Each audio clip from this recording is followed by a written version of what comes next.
A gente agora vai continuar falando sobre gravidez e hipertensão pulmonar, para falar sobre direito a interromper a gestação, com a advogada doutora Mariana de Peron. Obrigada.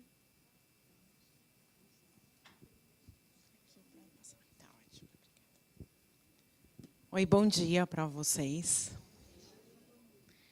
Engraçado ter uma advogada aqui, né, nesse evento que se refere à área médica. Mas é tão importante a gente falar sobre as interrupções de gravidez e todas as implicações legais que essas decisões têm, né, nas nossas vidas. Eu queria comentar, acho que na fala anterior, eu me sinto até sempre no dever de falar isso, que a gente tem muitas formas de maternidade, né? E eu não tenho nenhum problema clínico, tampouco nenhum problema sério em que eu tive que ter aborto. Na verdade, eu nunca fiquei grávida, mas eu sou mãe. E eu sou mãe por adoção. E eu me disponibilizo sempre a contar a minha experiência para, se alguma mulher, algum casal, né, tiver qualquer dúvida a respeito, porque, sem dúvida nenhuma, né, eu comecei a fazer, eu vou usar 2 minutos, eu até cheguei aí em clínicas de fertilização e a gente pagou o processo, eu e meu marido. E quando chegaram lá com um bando de informação sobre várias possibilidades que eu tinha de escolher, então, melhores embriões, tinha até escolher cor do olho, se eu tinha que fazer teste para saber se o meu filho, né, o embrião seria saudável ou não, se teria alguma síndrome ou não. E um bando de hormônio para tomar, isso que sempre foi muito complicado para mim. Acho que cada um aqui tem sua fé, sua crença, se não tiver, não tem problema nenhum. Mas aquilo definitivamente não era para mim. E eu lembro que eu saí de lá, o meu marido até falou, meu Deus, e o dinheiro? Eu falei, eu sou advogada, eu vou conseguir o reembolso. E eu me lembro de pegar o carro e ir para a minha casa. Nós fomos em 2 carros diferentes. Era o primeiro dia que eu ia tomar as injeções na barriga. E, bom, eu sou advogada, eu tenho uma consultoria em diversidade e inclusão, né? Eu sou uma especializanda em neurociência, eu sou bem estranha. E quando eu estava voltando no meu carro, ele no dele, eu falei assim, meu Deus, né? Isso não é para mim. Não posso fazer isso com a natureza. Eu estou aqui, estou transando, estou fazendo sexo, e a coisa não rola. Não, me disseram que eu não tenho nenhum problema. Acho que esse não é o meu caminho.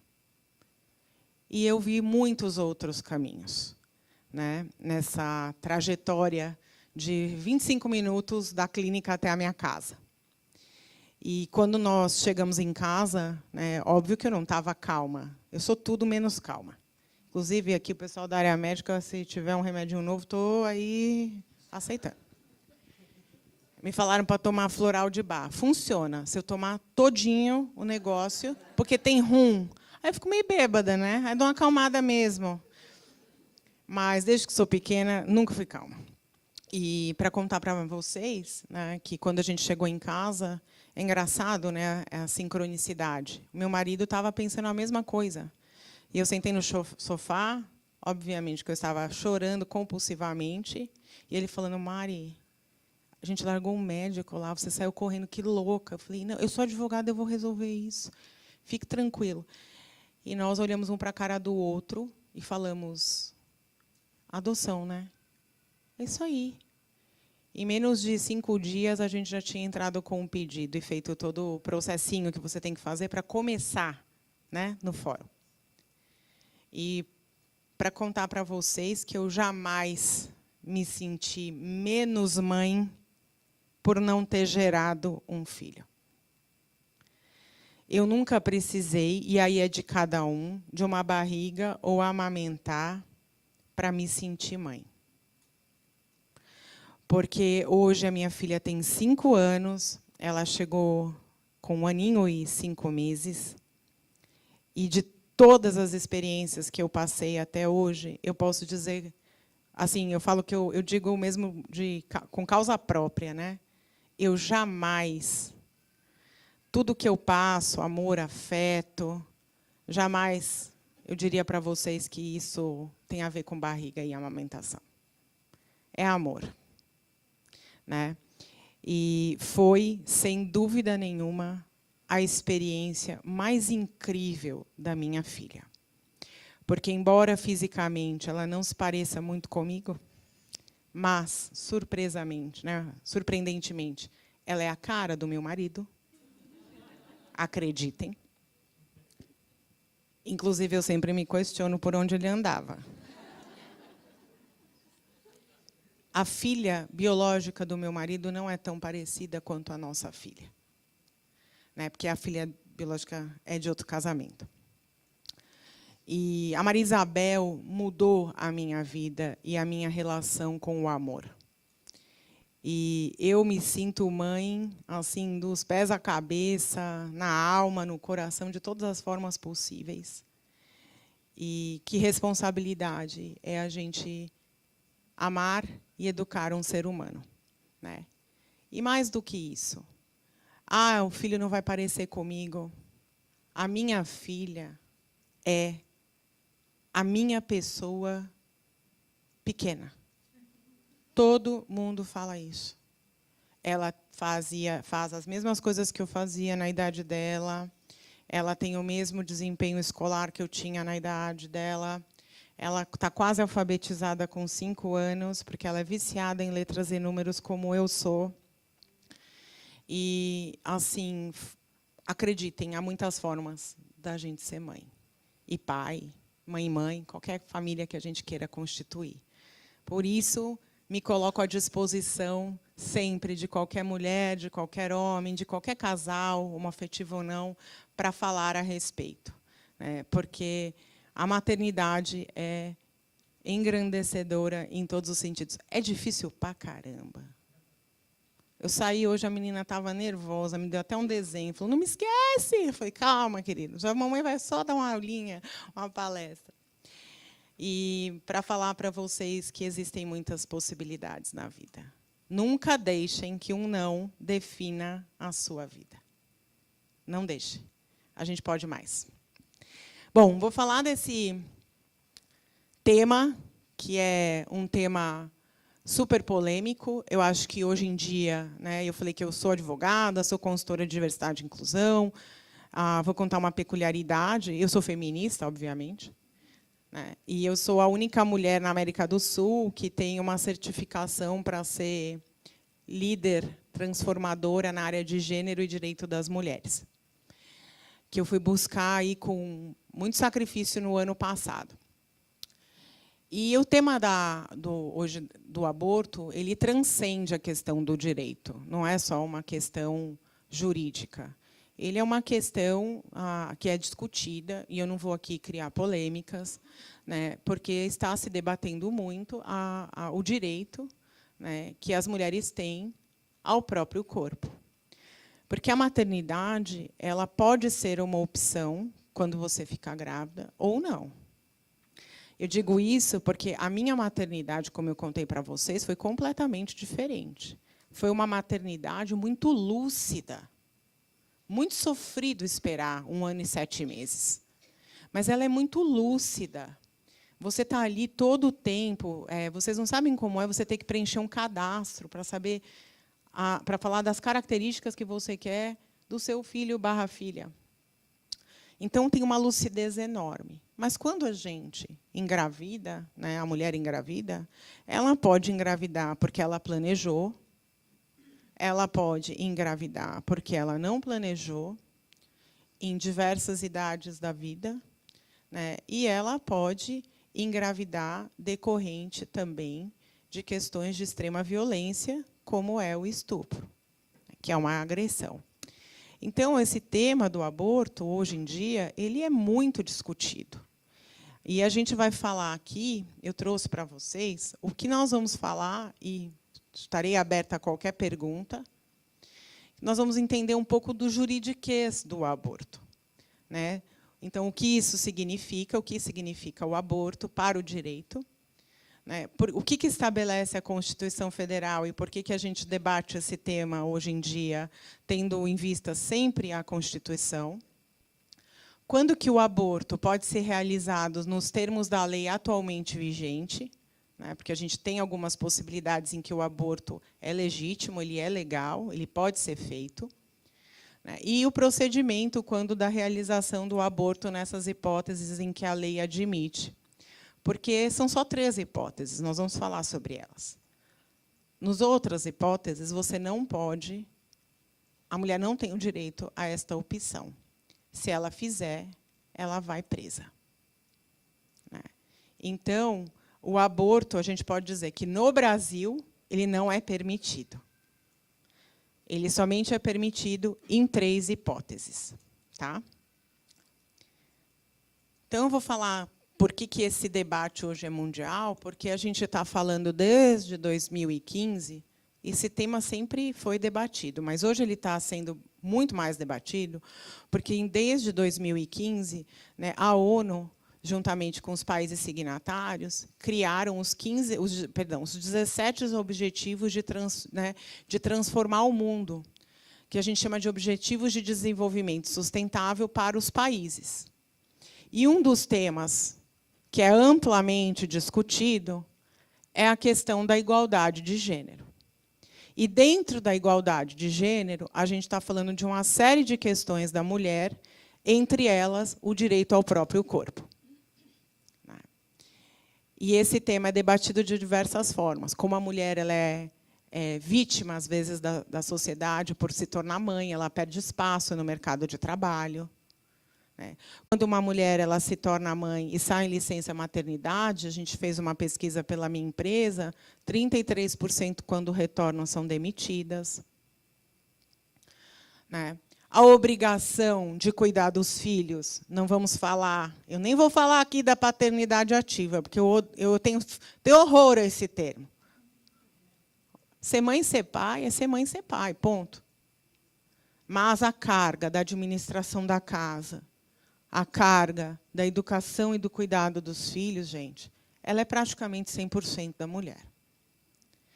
Aí o meu marido fala em casa, mas eu te ajudo. Vou contar da minha casa. Eu sou casada com um baiano bem machista. Mas está aprendendo.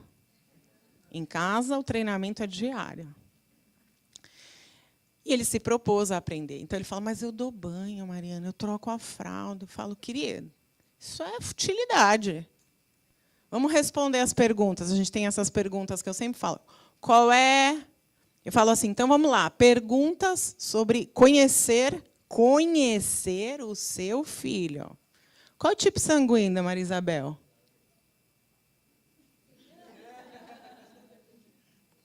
Né?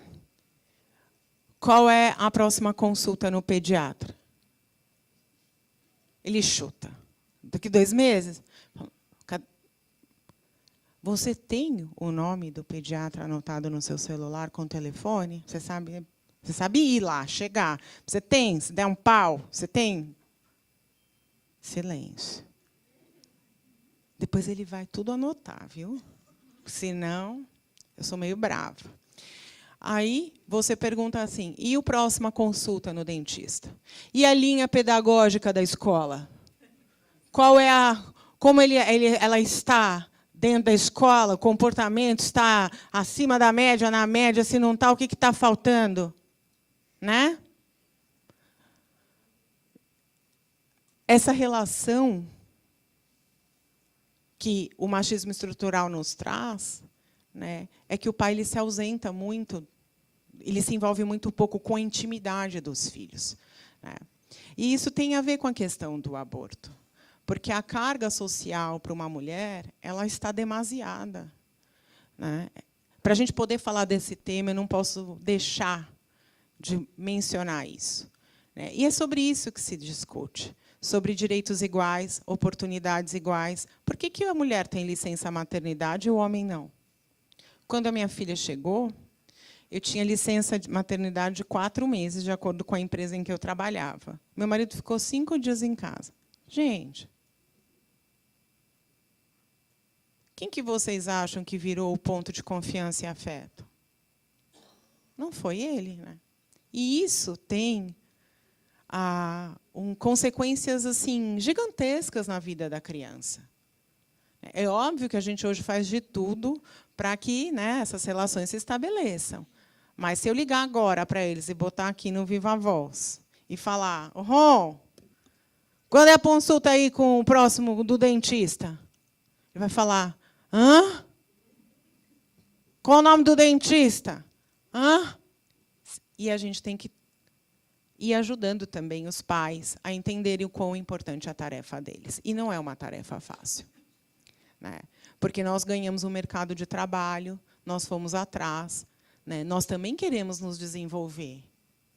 E para quem não quer, tudo bem, gente. O importante é que a gente seja feliz e realizado. Como homem, como mulher, né? E que essa carga, né, que eu falo por mim, é sobre-humana. É sobre-humana. Não dá para conciliar uma boa maternidade, uma boa administração da casa, né? E a gente está falando de aborto, a gente está falando de mulheres que estão em estado de vulnerabilidade. Mulheres que, muitas vezes, não têm condições de dar água, de dar comida, coisas básicas para os seus filhos. Né?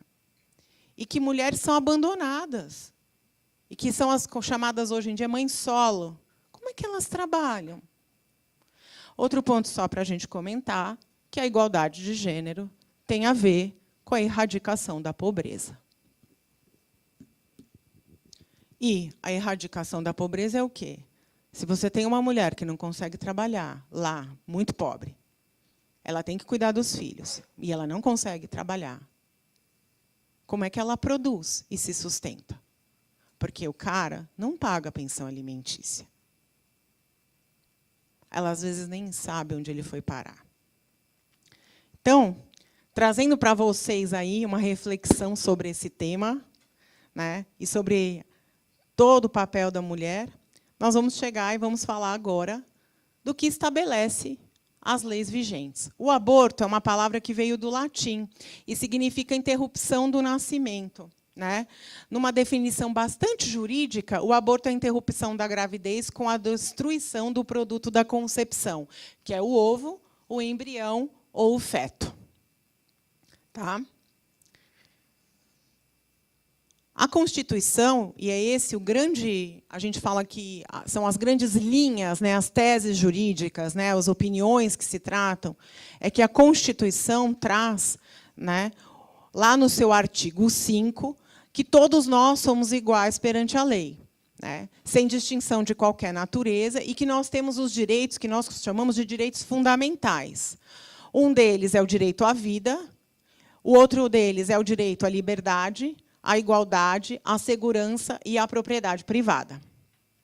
Então, quando a gente fala de liberdades, quando a gente está falando, por exemplo, desses momentos que nós passamos aí nos últimos meses por causa das eleições, né, que as pessoas falavam: quero a liberdade, tá infringindo a Constituição. É porque a Constituição ela nos assegura esse direito.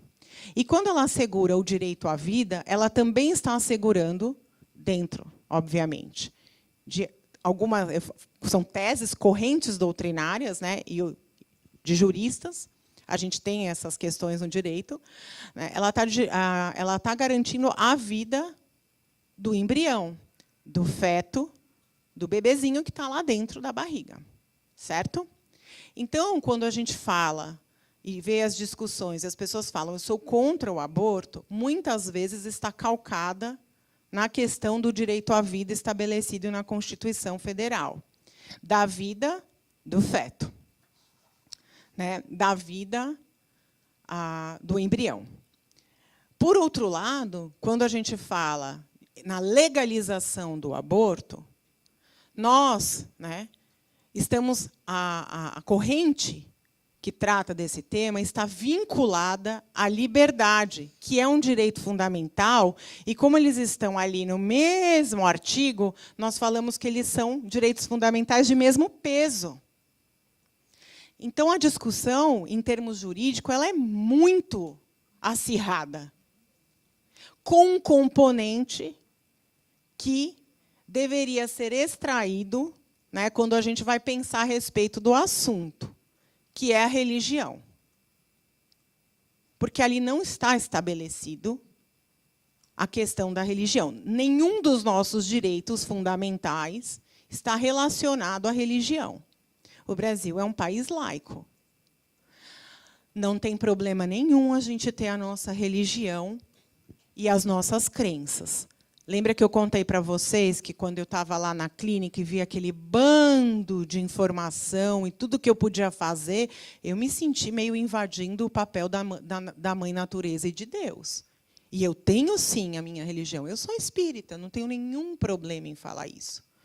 Para quem é espírita, sabe o que significa o aborto. Mas eu não posso, pela religião que eu tenho, individual, e a minha relação com Deus, impedir a liberdade dos outros. Por isso que eu sempre falo, e vou deixar aqui uma reflexão, quando falarmos sobre direito ao aborto, ou legalizar ao aborto, pensem na vida e na liberdade. E como seria a vida sem liberdade. Né? E a questão, se a pessoa... se é uma questão de ela estar contra Deus, ou a favor, ou isso não é de Deus, ou não é de acordo com a religião, isso é uma decisão individual. Então, por exemplo, na minha religião, né, como eu disse para vocês, eu sou espiritualista, mas eu sigo o kardecismo. Se a gente está lá, vamos supor, né, conversando a respeito, e uma mulher vem falar do aborto nesse contexto da religião, o que os nossos mentores falam? Olha, pense bem, porque isso tem um ônus para você. Depois, um karma. Mas a decisão ela é sua, inclusive de saber se você quer o karma ou não. Ali a gente não discute se a pessoa deve ou não fazer. A decisão é individual. Né? E a mesma coisa com a liberdade. As pessoas, hoje em dia, falam de um tudo, escrevem de um tudo. Elas ultrapassam a liberdade do outro. Né? Às vezes, elas machucam o outro. Elas discriminam o outro. E é exatamente sobre isso. Você pode discriminar? Você pode, mas isso tem consequências. Então, a gente precisa muito pensar e separar alguns assuntos no que é liberdade como indivíduo e a nossa crença, né? A nossa crença religiosa. Porque, assim, a mulher que está lá, às vezes, passando, e a gente vai falar das questões em que o aborto pode ser feito. Muitas vezes, quando você tem uma gravidez que coloca em risco a vida da própria mulher, ela não quer fazer o aborto. Porque ela tem as suas questões religiosas ali. Mas ela também sabe que, se ela não fizer, ela vai morrer. Olha o direito à vida e olha a liberdade. Eles caminham lado a lado. E é um tema mesmo muito polêmico. Muito polêmico. Tá bem?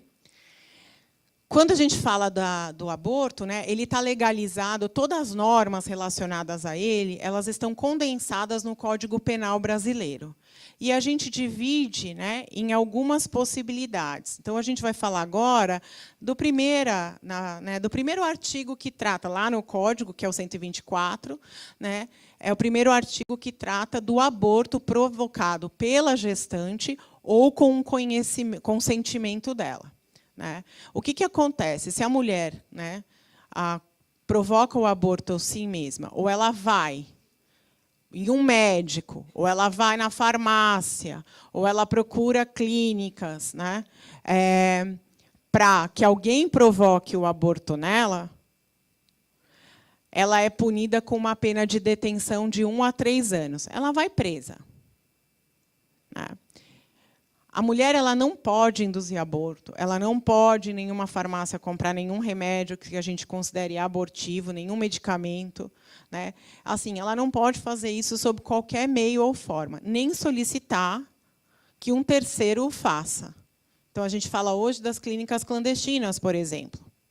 Ou as mulheres vão até nas farmácias e elas conseguem comprar remédios que têm aí um efeito abortivo. A outra questão né, que a gente fala que é o aborto provocado por terceiro. E aí entra uma série aí de possibilidades que nós podemos discutir. Mas é o quê? Né? É provocar o aborto sem o conhecimento, sem o consentimento da gestante. Um procedimento mal feito, né? Um erro médico.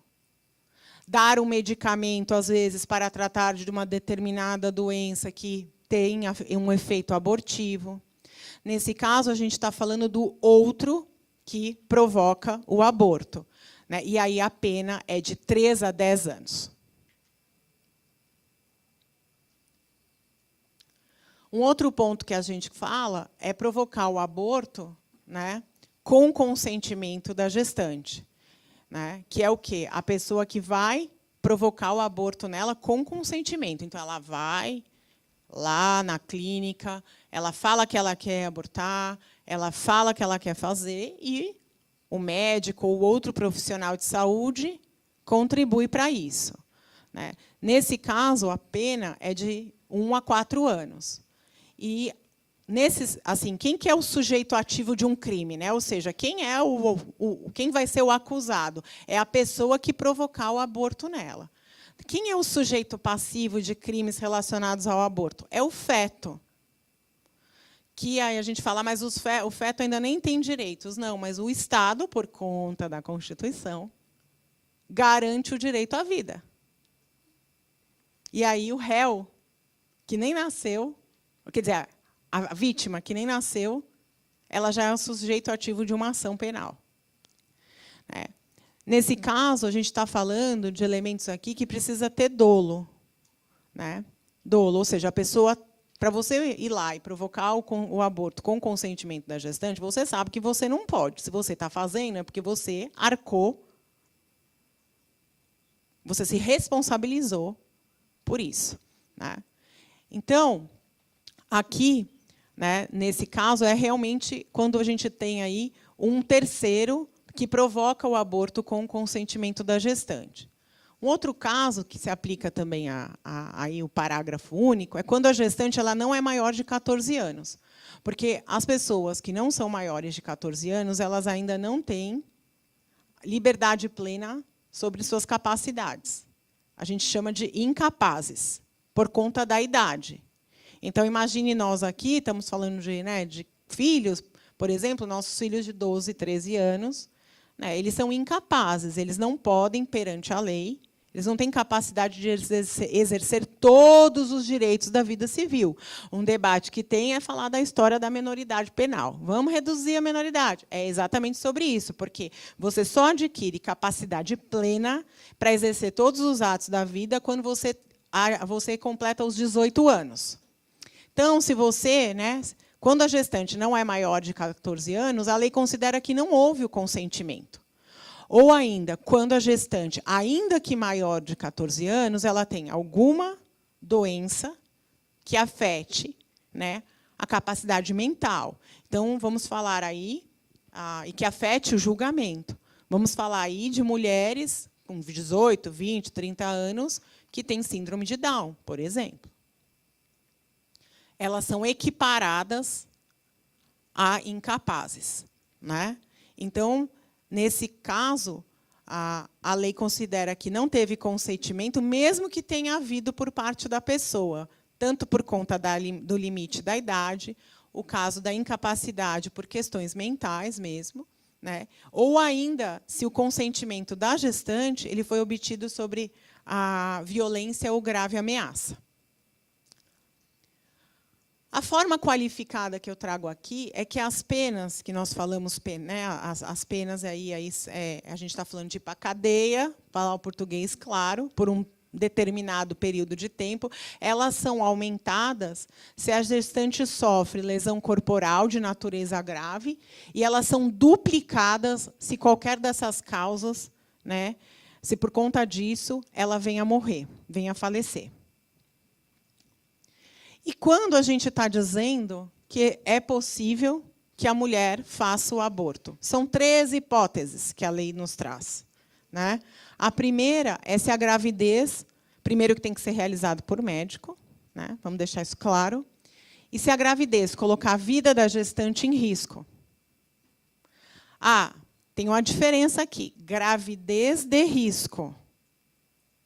Então, muitas pessoas falam assim, mas eu tive uma gravidez de risco, eu tive que ficar detada por conta do descolamento da placenta. Não é isso. É a gravidez colocar em risco a vida da mulher. Quando a gente fala, por exemplo, do descolamento de placenta, a gravidez está colocando em risco? Exato. Então, a gente está falando de colocar em risco a vida da gestante, da mulher. Qualquer tipo de doença, qualquer tipo de situação que venha colocar a vida dela em risco. A outra é se a gravidez resultar de um estupro. Né?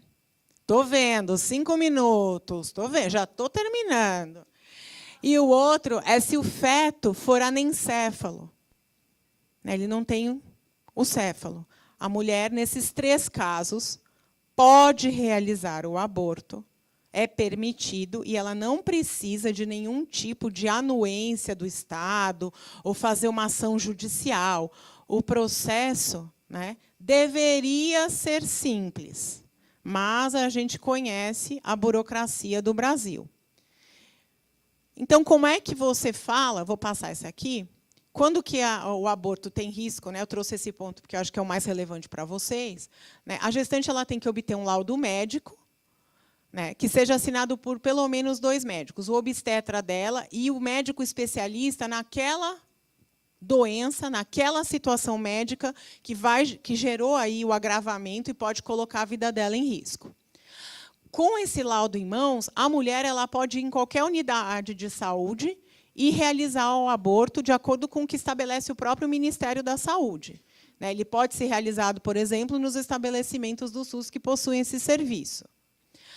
A gente tem que estar falando aqui que o SUS é responsável por fazer, né, atender essa mulher de forma humanizada e dar a ela as opções possíveis para se realizar o aborto. E opções quais são? Né? A gente fala de métodos que podem ser o farmacológico, os procedimentos aspirativos, a dilatação e a curetagem, sempre respeitando o período em que a gestação se encontra. Por isso que tem que ser realizado por médico, porque ele só vai dar as opções que não colocar a vida da mulher em risco. Né? Após essa tomada de decisão, tanto se, munida desse laudo, a mulher quiser continuar com a gravidez ou interromper a gravidez, né, ela vai ter que atestar que ela estava ciente de que a gravidez colocaria a vida dela em risco. Para que isto? Para que depois não sobrevenha uma responsabilidade médica. Tá? E caso a unidade de saúde se recuse a realizar o aborto, e a gente não precisa falar só da unidade de saúde do SUS, a gente está falando que tem hospitais que fazem isso, ficam muito cabreiros na hora que ela apresenta os laudos. Tá? É possível impetrar uma medida judicial que a gente fala que é mandado de segurança. A realização desses abortos que são permitidos pela lei, a gente chama dos abortos legais, ela não precisa de uma autorização do juiz, mas é importante entender, né, que, muitas vezes, o juiz ele pode questionar esse laudo apresentado, porque ele não está vinculado a nenhum tipo de laudo pericial. A gente trouxe um caso aqui, né, que um casal na Paraíba solicitou o direito de abortar em razão da má formação do feto, que dava pouquíssima chance de sobrevivência, né, e também colocava em risco a situação da mulher. Né. Como a literatura médica estabelecia que, nesses casos, o feto, se ele chegasse à 28ª semana, ele teria grandes chances de sobrevivência, né, o assunto, quando ele foi judicializado, a decisão foi pelo não aborto. O juiz decidiu pelo não aborto. Então, tem muitos casos e muitas doenças em que você tem aí eu diria assim, uma parcela de interpretação. E, por isso, muitas vezes, essa questão ela é judicializada. O que é judicializado? Você tem que impetrar o mandado de segurança. Tá? Os principais desafios práticos disso, né? Primeiro, é não ter campanhas que tratem aí de educação sexual e dos direitos da mulher e que falem claramente sobre os direitos que ela tem de realizar o aborto nessas possibilidades que nós falamos.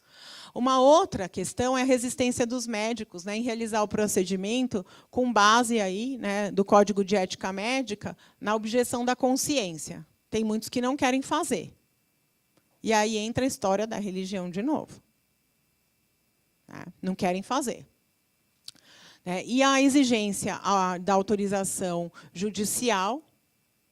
Tem muitas pessoas que acham que é necessário ter uma autorização judicial. Então, a gente, às vezes, vê casos, né, nos escritórios de advocacia que a pessoa tem um problema, a mulher pode fazer, mas ainda assim ela quer estar respaldada juridicamente, porque ela está insegura. Então, isso daí a gente tem muita má informação sobre o assunto. Né? As mulheres têm muito má informação. E a gente fala de mulheres de todas as classes sociais. Vocês imaginem, então, as mulheres que estão aí, né, nas periferias, sem informação alguma, porque a gente acha que todo mundo tem celular, internet, viu? Mas não tem. Tem acho que mais de 45% da população brasileira que não tem acesso à internet. Trouxe para vocês um caso, já me pediram para eu parar, um caso interessante, tá? Que é exatamente que a interrupção da gravidez, né, que foi discutido, que o aborto terapêutico, né, somente tinha cabimento quando fosse necessário para preservar a vida da gestante. Então, estão vários nomes, aborto terapêutico. A gente só pode, gente, abortar, a mulher só pode, em 3 situações muito claras. Se essas situações, se não for uma dessas situações, ela não pode abortar. Tá? E aí a gente está falando hoje, trouxe para vocês essa reflexão da última discussão que teve dentro do Supremo Tribunal Federal a respeito do aborto, e que nós tivemos, pela primeira vez, né, três ministros que trouxeram ali essa questão que eu falei para vocês, desses 2 direitos fundamentais, a vida e a liberdade.